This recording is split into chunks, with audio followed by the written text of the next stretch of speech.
विभाग का सकुशल मुक्त हो गए हैं, लेकिन अफसोस है कि हमारे बहादुर पुलिसकर्मी जो बंधक बनाए गए थे वो मार दिए थे।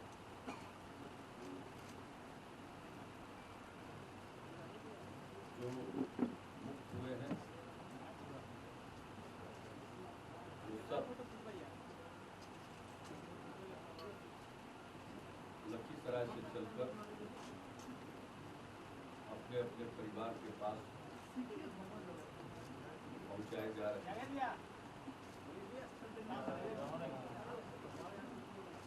मैं इस पूरे प्रकरण में सबसे पहले देश के और प्रदेश के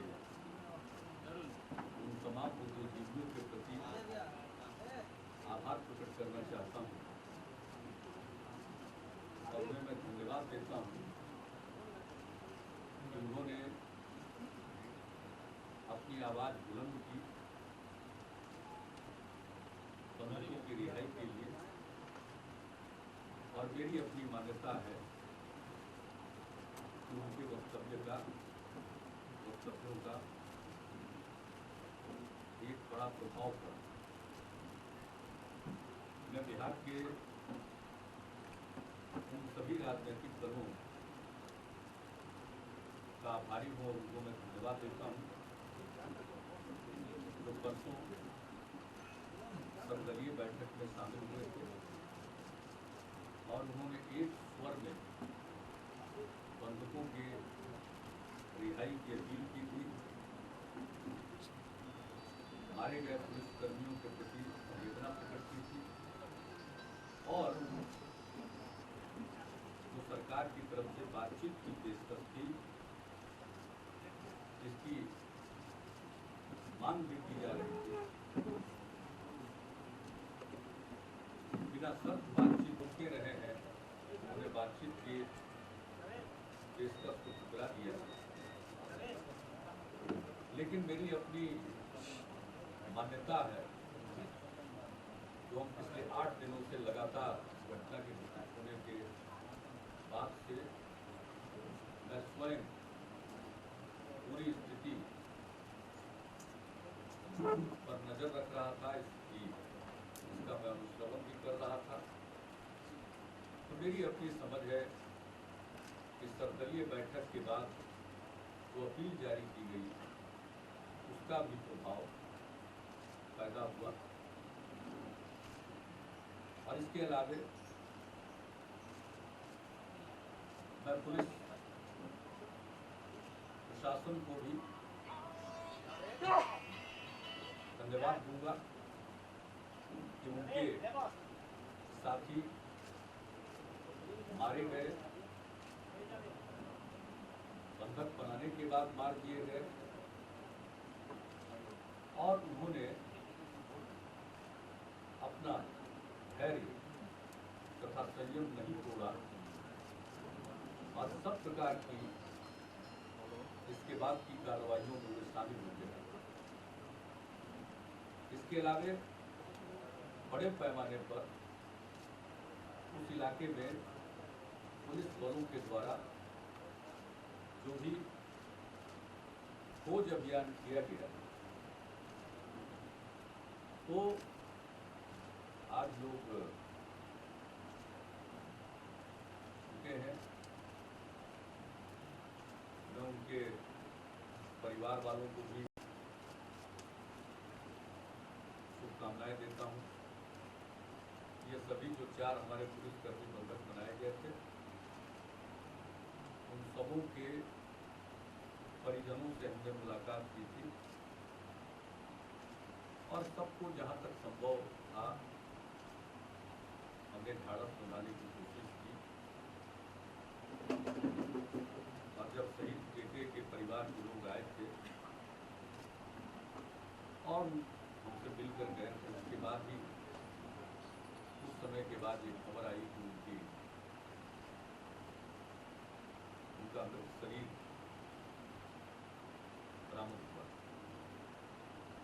सबने धैर्य का, संयम का परिचय दिया।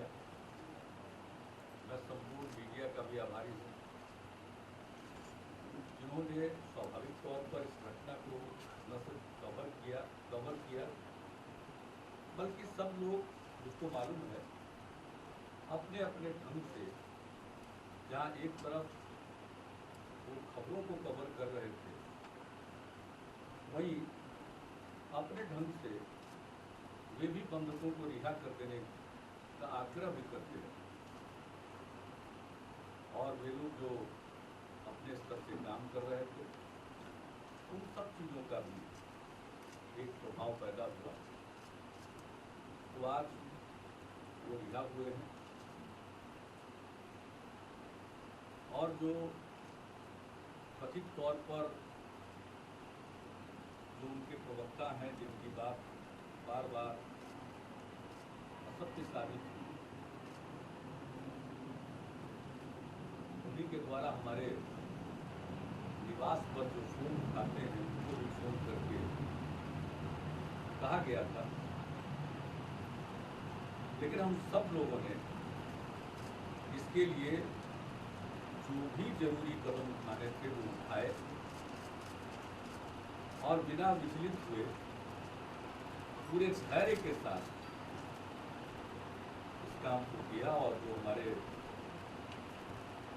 प्रशासन में मुख्य सचिव, गृह सचिव समेत जो हमारे अधिकारी हैं, फील्ड में जो हमारे अधिकारी हैं, जो इस काम में लगे रहे, जिलाधिकारी और दूसरे सभी, और पुलिस के प्रमुख डीजीपी, उनके सहयोगी एडीजी, सब जो इस काम में लगे रहे। और मुझे जो एक बात नज़र आई वो यह कि अगर चुनौती बड़ी होगी तो उसका सधे हुए ढंग से जो कुछ भी कदम उठाना है उसमें वे पीछे नहीं रखते हैं। और उन लोगों ने अपने दायित्व का, अपने कर्तव्य का निर्वहन किया है। और ये सभी चीज़ों का एक मिला जुला असर है। और फिर जो बिहार की जनता है, उनके द्वारा जो इस घटना की निंदा की गई, जन एक एक व्यक्ति इस पूरे घटना की निंदा कर रहा था, तो इन सब चीज़ों का असर पड़ा। तो आज मैं जहाँ एक तरफ उनके परिजनों को बधाई दे रहा हूँ, वहीं बिहार की जनता को मैं बधाई देता हूँ कि एक स्वर से, और इस मसले पर हमने देखा है कि बिहार के लोग विभाजित नहीं हुए। और मुझे खुशी है कि एक मत से सभी राजनीतिक दलों ने बंधकों के रिहाई की मांग की, और एक मत से जो लोकतांत्रिक हमारी प्रक्रिया है उसके अंतर्गत जो बातचीत के लिए आए, तो सरकार की पेशकश थी कि बातचीत के लिए आने और बातचीत करके लौटने के क्रम में बातचीत का परिणाम चाहे जो भी हो, फलाफल जो भी हो, लेकिन इस बीच में उन्हें किसी भी प्रकार के पुलिस कार्रवाई का सामना नहीं करना पड़ेगा। इस लाइन को सारे हमारे राजनीतिक दलों ने इंडोर्स किया, इसका समर्थन किया। तो मैं समझता हूँ कि व्यापक संदर्भ में एक एकजुटता बिहार की जनता की दिखाई पड़ी है, और मैं इस एकजुटता का अभिनंदन करता हूँ। और इसी प्रकार की एकजुटता होगी तो बिहार कठिन से कठिन चुनौतियों का सामना करेगा। और मैं आग्रह करूँगा जो हमारे वामपंथी उग्रवादी संगठन के लोग हैं उनसे कि देखिए, किसी भी समस्या का समाधान हिंसा के द्वारा कतई संभव नहीं। ये बहुत बड़ा देश है, विभिन्न प्रकार की भाषाएं हैं, संस्कृतियां हैं, बोली है, रीति रिवाज है, धर्म संप्रदाय है। और इस प्रकार के देश में अगर कोई चाहेगा कि हिंसक तरीकों से हम देश की बागडोर संभाल लेंगे और इस देश को चला लेंगे, तो यह सोचना सही नहीं है। इसलिए मैं उन सब लोगों से आग्रह करूँगा कि आइए मुख्य धारा में जुटिए। और देर क्या करना है, अभी बिहार का चुनाव होने वाला है, यहीं से शुरुआत कीजिए, आइए चुनाव की प्रक्रिया में शामिल होइए। जिस जनता के प्रतिनिधित्व का दावा करते हैं उस जनता के बीच में जाइए। क्या आवश्यकता है इस प्रकार के संगठन को, छापामार संगठन को चलाने का? खुला संगठन चलना चाहिए। और यह नहीं भूलना चाहिए कि यह देश आजाद हुआ तो जब देश की जनता एकजुट हुई बापू के नेतृत्व में, और जो माहौल बना, ठीक है, सब लोगों का योगदान, हजारों लोग शहीद हुए, लोगों की कुर्बानी हुई, सबका योगदान, लेकिन जो पूरा देश एकजुट हुआ उसी का परिणाम है कि देश को आज़ादी मिली और हमने लोकतांत्रिक व्यवस्था अपनाई। और भारत के लिए लोकतंत्र को छोड़कर कोई दूसरा तंत्र सही नहीं साबित होगा, कामयाब नहीं होगा। इसलिए हिंसा का रास्ता छोड़ें, बातचीत का रास्ता अपनाएं। मैं उनसे ये अपील जरूर करूंगा। और अब चुनाव होने वाले हैं, ठीक चुनाव के पहले ये घटना घटी है।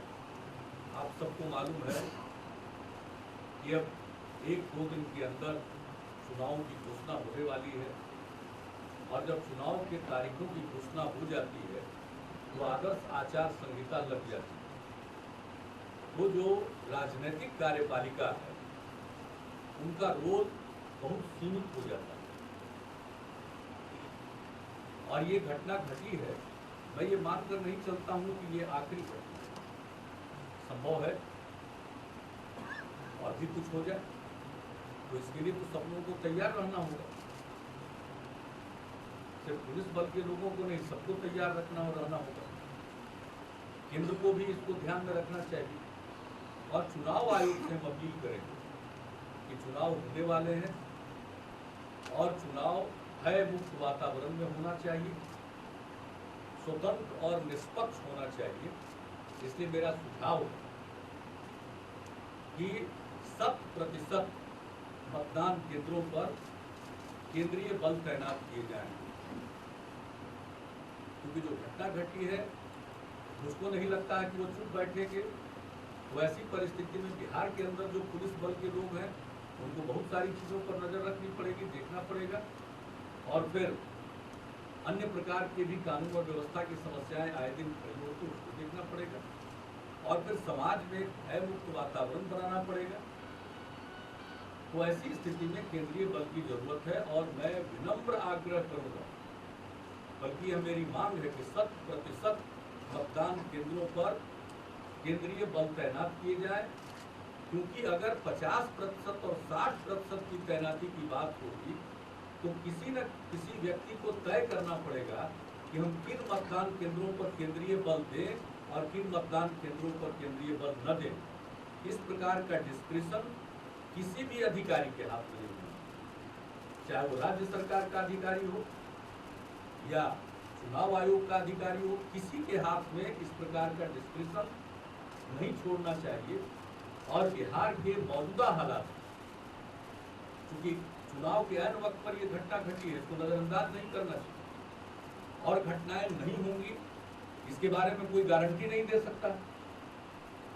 तो एक जो वातावरण निर्मित होगा तो भय मुक्त वातावरण में लोग वोट कर सके। इसलिए मैं जोर देकर कहता हूं कि 100% केंद्रीय बल, सशस्त्र बल तैनात किए जाएं और बाकी के फोर्स को अन्य कार्यों के लिए छोड़ा जाए या उनको लगाया जाए, लेकिन जो बूथ है ताकि लोग निर्भय होकर मतदान केंद्रों पर आ सके, कोई किसी को रोक न सके, किसी प्रकार के डर में वो न आ पाए, किसी प्रकार के प्रभाव में न आ पाए।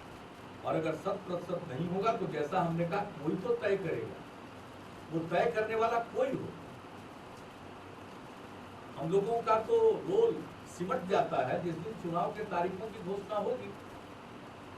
तो जो राजनीतिक कार्यपालिका, पॉलिटिकल एग्जीक्यूटिव है, जिसे सरकार कहते हैं, वो तो फिर नए सरकार के गठन के बीच में तो उनके हाथ बंधे होते हैं, उनका कोई रोल नहीं होता है।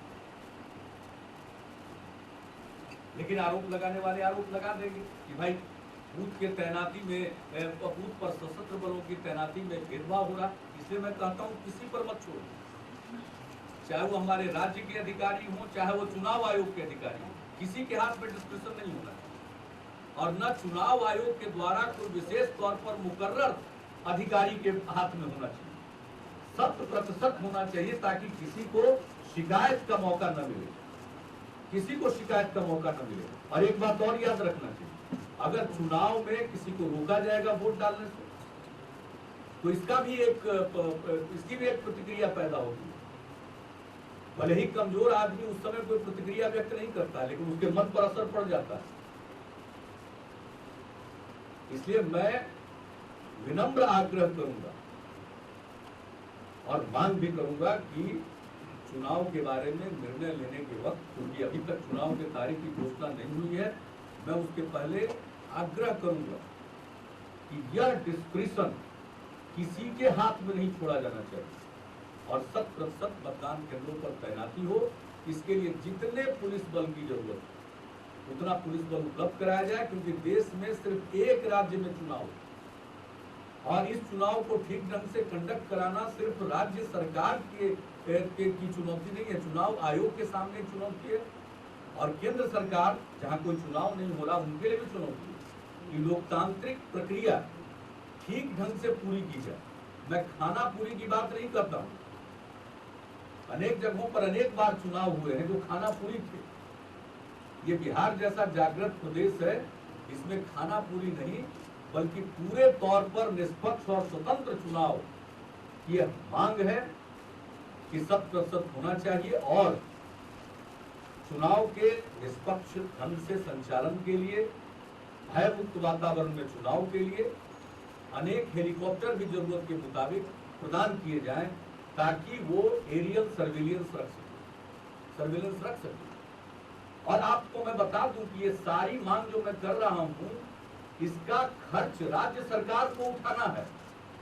ये मैं नहीं मांग रहा हूं कि आप कहीं से कोई दे देंगे और वो खर्च उनके ऊपर जाएगा। अगर कहीं राज्य में चुनाव होता है तो उसका पूरा खर्च राज्य सरकार के ऊपर आता है और जो भी खर्च बढ़ेगा वो उठाना उचित है, उपयुक्त है लोकतंत्र की रक्षा की। इसलिए हम इन सब चीजों की मांग कर रहे हैं, क्योंकि कल तो जब चुनाव, जब भी आज हो कल हो, जिस दिन भी करे चुनाव आयोग, जब घोषणा कर देगा तो फिर हम लोगों की भूमिका सीमित हो जाती है। इसलिए आज के दिन मैं उनसे आग्रह करूंगा कि इन सब चीजों को देखें और फिर चुनाव के दौरान कहीं किसी प्रकार का व्यवधान नहीं आना चाहिए। इन सब चीजों के बारे में वो गौर कर लें और इस बात को भी इंश्योर कर दें कि एक जगह चुनाव हो गया तो फोर्स को दूसरी जगह पहुंचाने में जो समय चाहिए, क्योंकि पुलिस फोर्स के लोग या सशस्त्र बल के लोग या केंद्रीय बल के लोग सामान नहीं है, वो भी इंसान है। एक जगह से ड्यूटी करके जाएंगे, फिर ट्रांजिट में समय लगेगा और दूसरी जगह जाएंगे तो उनको थोड़ा सुस्ताने का भी वक्त चाहिए। ऐसा नहीं है कि ऊँघते हुए आदमी को आप ड्यूटी पर लगा दीजिए। इसलिए मैंने शब्द का इस्तेमाल किया, खाना पूरी नहीं होनी चाहिए बल्कि पूरे तौर पर इंश्योर करना चाहिए, क्योंकि ये पहली बार बिहार में इस प्रकार की घटना हुई है और अपने ढंग की जिस ढंग से समाधान भी निकला है फिलहाल, लेकिन हम इसको कोई लास्टिंग सॉल्यूशन नहीं मानते हैं। उसके लिए मैं तो उनसे अपील कर चुका हूं कि हम इसको गत्वा हर विवाद का समाधान दुनिया भर में इतिहास है, चाहे जितना भी संघर्ष हो जाए, जितना भी खून खराबा हो जाए, और अंत में बातचीत से ही रास्ता निकलता। और हमने बिहार में हमेशा मानवाधिकार पर ध्यान रखा है।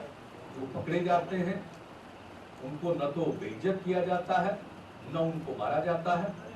कानून के मुताबिक जो जरूरी कदम है वो उठाते हैं और इस प्रकार के काम तो चलते रहेंगे। जो पुलिस का अपना काम है, पुलिस अपना काम करेगी। मैं सबको एक बार फिर बधाई देता हूं और किसी के लिए भी बहुत ही जिसको कहिए कि निश्चिंतता के दिन आने वाले हैं, ऐसा नहीं सोचना चाहिए। कोई डील नहीं हुआ है, जो कुछ भी हुआ है आप सब लोगों की जानकारी में हुआ, जिसका हमने जिक्र किया। हम लोगों ने अपील की, बुद्धिजीवियों ने अपील की, सर्वदलीय बैठक से अपील हुई, पुलिस ने भी अपना काम चारों तरफ से किया, जनता का जो जनमत पैदा हुआ, मीडिया का जो एक के द्वारा जो एक वातावरण निर्मित किया गया, इन सब चीजों का प्रभाव है कि लोगों ने इसको लिया किया है। और जहाँ तक सवाल है बाकी सब चीजों का, उसका मैंने अपने वक्तव्य में कह दिया है। पुलिस को अपना काम, जो कानून ने उसको जिम्मेवारी दी है, उसके हिसाब से अपना काम करेंगे। आपने कहा अब इसका हमने बता दिया। आपने कहा कि चुनाव के समय ये छल मत पूछिए, नजर रखिए। अरे नहीं, आपने कहा कि चुनाव के समय हुआ है। बहुत सारी बातों की जानकारी आप चाहेंगे तो एक दिन में, 2 दिन में पुलिस मुख्यालय की तरफ से दे दिया जाएगा। लेकिन अब हाथ जोड़कर आपसे प्रार्थना करेंगे कि अगर आप संसद पूछेंगे तो सब बात को बताने के लिए भी मुश्किल है लोगों को। क्या लोग बताएंगे? सरकार के पास ऐसी कोई सूचना है कि किसी निष्कर्ष पर पहुंचा जाए? अच्छा, आपने कहा कि चुनाव के समय नहीं, चुनाव के समय आपने कहा कि घटना हुई है। हाँ, 1 मिनट। उनका इलाका है। हाँ, चुनाव के समय में ये घटना हुई आपने कहा, और लास्ट घटना नहीं है ऐसा भी नहीं माना जा सकता है। तो क्या सोचा जाए, क्या कुछ इसमें पॉलिटिकल एंगल भी है कहीं से? हमको तो जितना कहना तक कह दिया था, तो आप लोगों का काम है। मुख्यमंत्री जी, केंद्र सरकार की तरफ से कोई मदद मिली इस पूरे मामले में? जिस तरह से आपने सहयोग मांगा था, चिदम्बरम साहब का एक बयान आया था कि वहाँ पर ब्रिटिश बैठे हैं, देख रहे हैं। एक पूरा एक इमेज जो बना वो वन अपमेंटशिप का था, state government versus central government. मेरी तरफ से तो कुछ नहीं था, बाकी तो बिल्कुल से सब आपके सामने। हम तो धैर्य के साथ परिस्थिति से जूझ रहे थे। आगे भी जब तक जूझने का दायित्व है, जूझते रहेंगे। और जहाँ तक प्रश्न है, मेरे स्तर से पूरा कोऑर्डिनेशन हुआ है। विभिन्न प्रकार के बल थे, हमारे यहाँ DG CRPF भी आए थे, और हमारे जो चीफ सेक्रेटरी हैं उन्होंने होम सेक्रेटरी से भी बातचीत की थी। होम सेक्रेटरी ने वहाँ के होम मिनिस्ट्री के अधिकारियों से बातचीत की थी। तो बातचीत और संपर्क आधिकारिक तौर पर तो जारी रहा। हाँ, ये बात सही है कि मेरी व्यक्तिगत तौर पर किसी से कोई बातचीत नहीं हुई, क्योंकि जो घटना घट रही है तो देश नहीं है ना बिहार, जो देश का शासन चला रहे हैं आप। भाई, संविधान ने कुछ जवाबदेही राज्य को दी है, कुछ केंद्र की दी है, और हमको गत्वा तो पूरे देश को चलाने की जवाबदेही केंद्र को ही है। हम सब लोग तो अपनी राज्य के अंदर अपनी भूमिका निभाते हैं। तो अगर देश के किसी भी कोने में अगर कोई घटना घट रही है तो केंद्र का की तो जवाबदेही अपनी है ही। केंद्र के तो मंत्री इसके लिए कोई जरूरत थोड़ी है कि हम अप्रोच करें, केंद्र के लोगों को भी अप्रोच करना चाहिए। और ऐसा नहीं, आधिकारिक चैनल पर बातचीत होती रहेगी। अब 1-2 दिन तक इतना बोल ले, इसके बाद मॉडल कोड हम पर भी लागू होगा, उन पर भी लागू। नहीं तो सबसे बड़े पंच तो आप लोग होते हैं। एक आदमी पढ़ता नहीं कि अगले दिन उनको तो चुनाव आयोग तक आप लोग पहुंचा ही दीजिए, ये पूरा भरोसा। और कम से कम बिहार के मीडिया, यानी सिर्फ बिहार ही नहीं, बिहार में जो नेशनल मीडिया के लोग, ये बहुत सजग है। अगर गलती हमसे हो या किसी और से हो, ये बकसने वाले नहीं, इसलिए हमको पूरा भरोसा है। अब जितना बोलना था बोल लिए, हो गया। अब देखिए, हम लोग जनता को फैसला करना है, उस जनता के ऊपर छोड़ देना चाहिए। और फिर जब राजनीतिक बात करने के लिए आप लोगों को निमंत्रित करेंगे तो उन प्रश्नों का एक एक करके उत्तर हम देने के लिए हमेशा तत्पर है। लेकिन आज का वो संदर्भ नहीं है और आज का वो माहौल वो आप नहीं कहते, क्या उसका वो बदला ले रहे थे? देखिए, केंद्र ने जब भी कोई बैठक बुलाई है दिल्ली में, हम शामिल हुए हैं। अगर उन्होंने कलकत्ता में कोई बैठक बुलाई, दिल्ली में तो थे ही हम।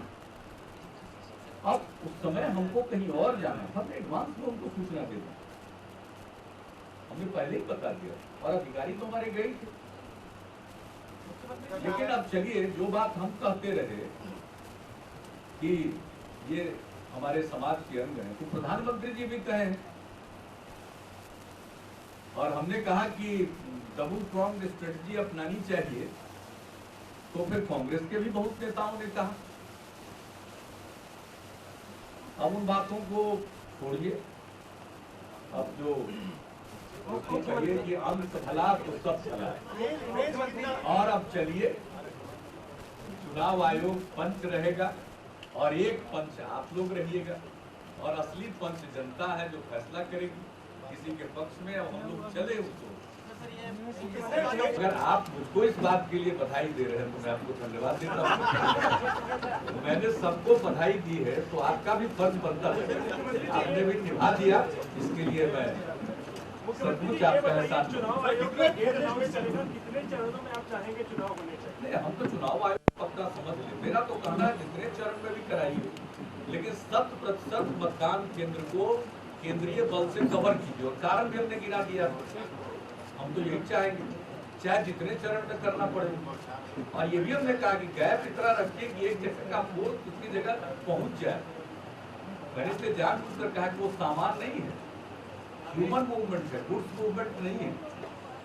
क्योंकि कहीं ड्यूटी से निकलेगा, फिर दूसरी ड्यूटी में भेज रहे हैं, ट्रांजिट है, सुस्ताएगा, नई ड्यूटी में जाएगा।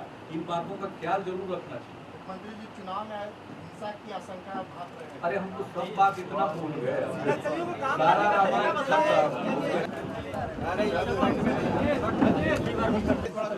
बात नहीं।